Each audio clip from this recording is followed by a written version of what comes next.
सो आज हम स्टार्ट कर रहे हैं chapter number 2 reproduction in lower and higher animals, जहाँ पे हम सीखेंगे व्हाट इज रिप्रोडक्शन। तो रिप्रोडक्शन एक ऐसी प्रोसेस है जहाँ अपनी स्पीसीज का न्यू इंडिविजुअल फॉर्म किया जाता है, राइट। सो रिप्रोडक्शन के दो टाइप्स होते हैं, that first one is asexual and another is sexual. Asexual method भी हमें सीखनी है which needs only single parents.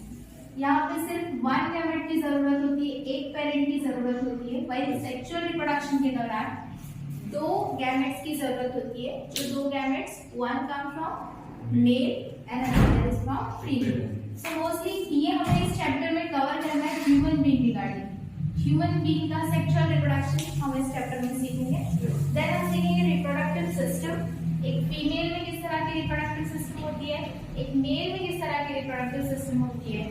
जब एक मेल एक गैमेट रिलीज करेगा, फॉर्म करेगा, तो उस गैमेट को हम स्पर्म कहते हैं और उसका कंप्लीट प्रोसेस हम इस चैप्टर में देखने वाले हैं। देन हम देखने वाले हैं फीमेल रिप्रोडक्टिव सिस्टम, जहां से फीमेल गैमेट बाहर निकलेगा, उसको हम एग बोल सकते हैं, इसको ओव्यूम भी कहा जा सकता है, या फिर इसको oocyte भी कहा जाता है उस गैमेट को जो फीमेल की बॉडी से फॉर्म होगा।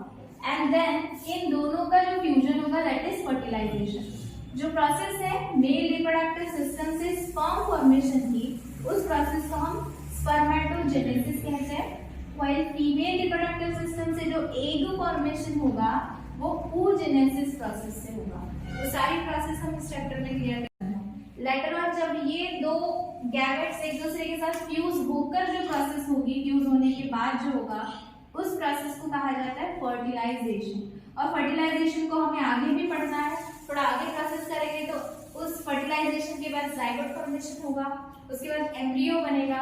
सबसे पहले तो उस जाइगोट का इम्प्लांटेशन होगा, देन एम्ब्रियोनिक डेवलपमेंट होगी एंड देन लेटर ऑन हमें पार्टिशन पढ़ना है। सो चैप्टर का कंसेप्ट क्लियर है कि हमें इस चैप्टर में कितने टॉपिक्स को कवर करना है।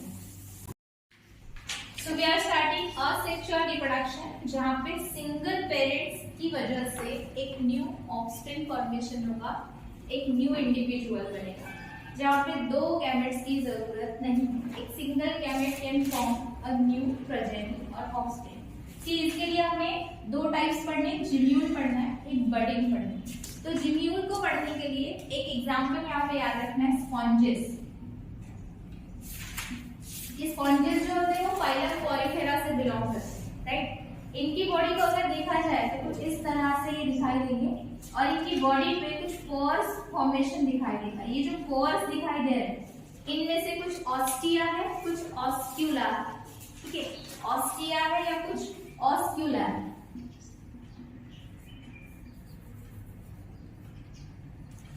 वो वाटर को एंटर करते हैं, कुछ एग्जिट करते हैं, ठीक है। तो ऑस्टिया जो है वाटर को एंटर करता है, ऑस्क्यूला जो है वाटर को एग्जिट करने में हेल्प करता है। सो ये जो होते हैं स्पॉन्जेस, ये किस तरह का रिप्रोडक्शन करते हैं। तो ये जो दिखाई दे रहा है हमको, यहाँ का जो पोर्शन अगर थोड़ा सा ले लेते तो इनकी बॉडी में कुछ इस तरह का स्ट्रक्चर होता है और ये इस तरह का स्ट्रक्चर क्या करता है, मैंने यहाँ ये जो स्ट्रक्चर लिया है, ये यहाँ पे बर्ड फॉर्मेशन हो जाता है। मतलब इनसाइड द स्ट्रक्चर, यहाँ पे इनसाइड द बॉडी, यहाँ पे एक क्या होता है, एक बर्ड फॉर्मेशन आ जाता है, अंदर बर्ड आता है, जिस वजह से हम इसको जिम्यूल कहते हैं, क्योंकि ये अंदर आता है। इसकी बात करें बडिंग की, तो एक हाइड्रा प्लांट है, जिस हाइड्रा प्लांट का स्ट्रक्चर कुछ इस तरह से होगा और यहाँ बॉडी के बाहर एक बर्ड आएगा।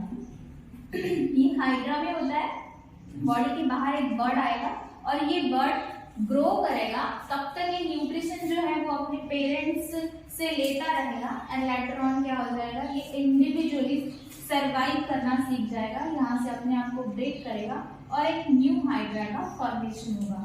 तो असेक्सुअल रिप्रोडक्शन में हमें सिर्फ इतना याद रखना है कि सिंगल पेरेंट्स की वजह से, सिंगल गैमेट की वजह से नया इंडिविजुअल फॉर्म हो रहा है। यहाँ पे जो बर्ड आया था, ये बर्ड बाद में ग्रो करेगा, इंडिविजुअली खुद को बनाएगा एंड देन एक नया ऑस्टिया जो है वो फॉर्मेशन हो जाएगा। इस तरह से रिप्रोडक्शन होता है, जहाँ पे सिर्फ और सिर्फ सिंगल गैमेट की जरूरत होती है।